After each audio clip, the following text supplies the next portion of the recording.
Okay, ito na yung final test natin sa Sakura bago natin lagyan ng speaker and sound test. Okay na siya. Ayun na, meron tayong waveform. Meron na.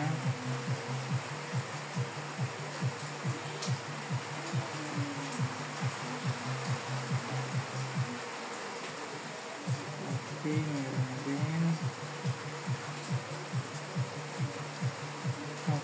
Nagpalit tayo ng output. Nagbago tayo ng design kasi bagong-bago pa to, insira agad.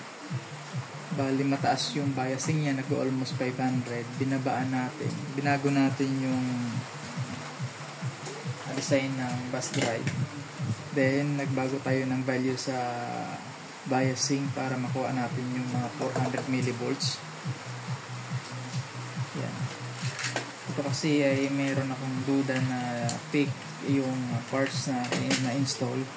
Kaya nagpalit tayo ng mga genuine parts. Ito na siya.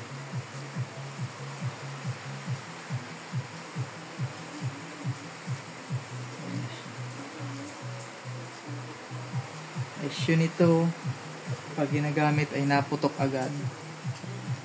Pagkasaksak pa lang, mga seconds, gaya nito, kaya na pa ito naka-plug, pumaputok agad yung fuse niya. Ito na yun. Okay.